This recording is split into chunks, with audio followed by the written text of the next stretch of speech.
Salut Anne-Marie, est-ce que ça va bien aujourd'hui? Ben oui, ça va bien, toi? Good, ça va bien.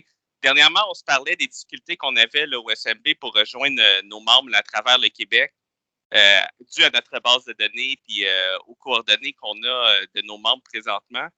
Et avec des tournées, des demandes de négociation, deux assemblées générales à prévoir en 2022, en plus de possiblement des infos négos qui vont peut-être arriver au début 2023. Je pense que le temps est criant de s'ajuster puis de mettre certaines choses à jour. C'est quoi que ça change de notre réalité quand que notre base de données, quand les informations qu'on a de nos membres n'est pas à jour pour notre travail, en fait? Ben en fait, l'employeur nous envoie 2 fois par année une liste complète des coordonnées de tous nos membres. Le problème, c'est ce qui se passe entre les deux. Donc, c'est sûr que ça devient difficile de conserver une base de données qui est à jour, qui est pertinente et qui est facile à utiliser. Donc, tout ce beau travail-là vient de la facilité qu'on a à mettre la main sur les coordonnées de nos membres. Entre avril et septembre, habituellement, on a les listes là, avril et septembre, octobre, début octobre. Il y a la fameuse période de déménagement. Et la période de déménagement nous cause souvent des problèmes justement sur la qualité de l'information qu'on a pour rejoindre nos membres. Donc, bien sûr, plus les gens sont diligents puis ils viennent sur le site web du SEMB pour faire leur changement d'adresse, là, il y a 2-3 façons de le faire, plus c'est efficace pour nous parce que ça nous permet de faire des envois à tous nos membres d'informations qui les concernent et qui est des fois peut-être pas super importante, mais qui fait en sorte qu'on conserve un lien de qualité avec eux. Donc, plus les bases de données ou plus les informations qu'on a sur notre membership est précise, ben mieux on est capable de communiquer avec eux. Bien sûr, le but, c'est d'avoir cette base de données-là, c'est pas d'écœurer nos membres, mais bien de communiquer avec eux. Donc, on ne fera pas de spam, on ne fera pas des envois massifs de façon régulière, on ne fera pas, on fera pas de l'envoi de courriel ou de l'envoi postal juste pour le plaisir de faire, de dire j'ai envoyé un courriel à tous les membres. C'est pas ça le but. Le but, c'est vraiment de les informer de tout ce qui se passe au SEMB. La façon la plus transparente possible, la plus rapide et la plus efficace possible. Puis, tu me soulignais aussi là, que ça a des impacts financiers en ce moment de comment on fonctionne quand on doit envoyer des informations par la poste. Parce qu'il y a un grand nombre de documents qui nous reviennent là, au bureau du SMB. Là. Effectivement, puis ça fait, c'est là qu'on voit la qualité ou la précision de notre base de données, c'est quand on reçoit des retours d'envoi qu'on a fait à nos membres. Et ça, oui, ça a des gros impacts financiers. Vous savez tous que le publipostage ou la poste fonctionne en termes de poids. Donc, plus notre enveloppe elle est pesante, plus ça coûte cher pour l'envoyer. Je prends des exemples quand on a à envoyer soit des documents pour l'Assemblée générale, des codes, des petits codes de privé là, pour accéder à certaines informations sur le site web avec un mot de passe. Tout ça, ça a un coût. Puis c'est plus ou moins grand dépendamment de l'ampleur et dépendamment du poids de l'envoi. Donc, bien sûr, si on privilégie des communications plus électroniques, il y a des coûts, mais ils sont un peu moindres, bien sûr, parce que la poste, c'est quand même assez dispendieux. Mais il y a quand même des coûts sur une adresse qui n'est pas valide. Donc, chaque envoi qu'on fait nous est chargé au nombre d'adresses à laquelle on l'envoie. Fait que, si on veut essayer de quantifier un peu les tarifs que ça peut représenter, un envoi de masse à toute notre base de données pour justement un code de sécurité là, qui nous permet l'accès à quelque chose, ben c'est 2 $ par enveloppe. Donc, 2 $ par enveloppe fois entre 4 800 et 5 500 quelque part là-dedans, bien sûr, ça génère, c'est beaucoup de coûts. Fait que s'il y en a la moitié des enveloppes qui reviennent, au retour aussi, on est chargé pour. Donc, le coût est doublé et c'est un coup d'épée dans l'eau.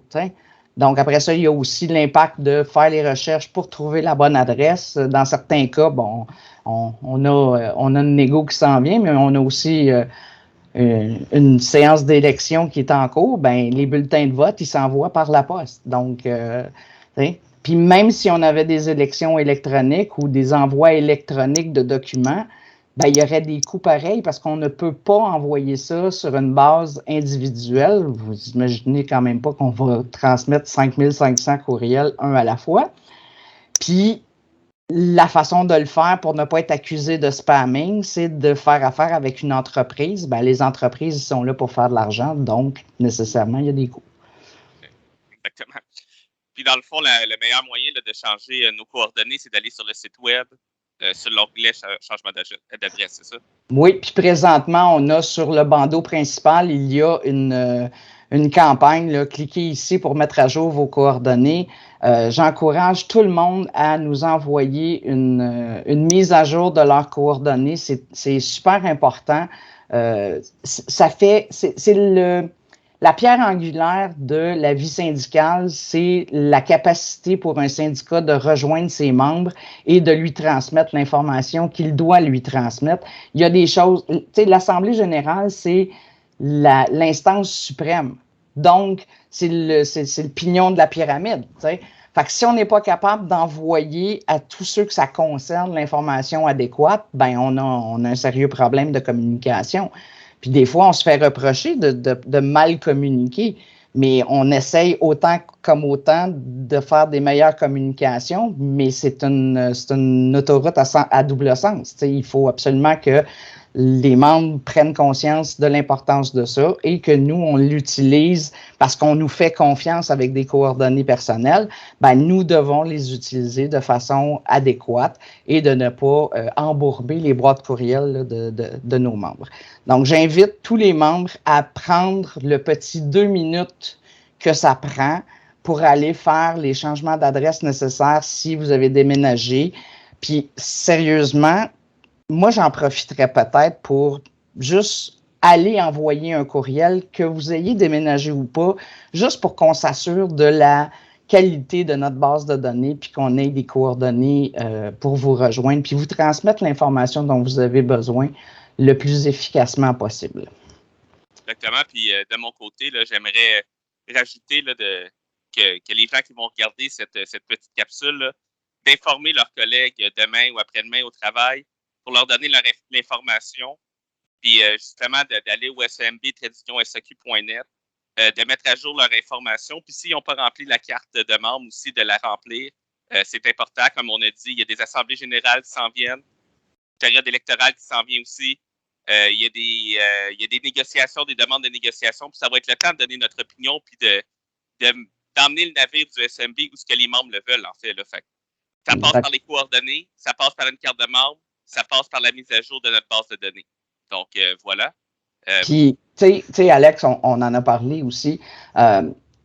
Le mode qu'on utilisait, l'infolettre, c'en est un bon, mais depuis l'implantation de l'infolettre, il y a beaucoup de choses qui ont changé en termes de communication. Puis là, ben, nous, on est en train de faire des vérifications pour voir s'il n'y a pas des entreprises québécoises qui nous offriraient des services plus adaptés, peut-être moins dispendieux, plus flexibles, pour justement faire des communications une priorité pour tout ce qui s'en vient là, dans les prochains mois. Puis, on a beau dire, 2023, c'est l'année prochaine, puis on vient juste de tourner la page de 2022. Vous allez voir que ça déboule à une vitesse grand V. Ça sera pas long qu'on va se rendre compte qu'on est en période de négo. Là. Fait que donnez-vous et donnez-nous un coup de pouce en allant faire vos modifications là, sur vos coordonnées personnelles. Que vous ayez déménagé ou pas, c'est pas grave. Nous, on va prendre tout ce qui va nous être envoyé, puis on va s'assurer d'avoir une base de données là, qui est à jour et pertinente. Voilà, donc je vous remercie toutes pour votre attention. Puis je vous rappelle smb-saq.net pour mettre à jour vos coordonnées. Parlez-en à vos collègues. Ça va être une bonne aide pour vous et pour nous autres. Bonne journée à tout le monde. Merci, gang. Ciao.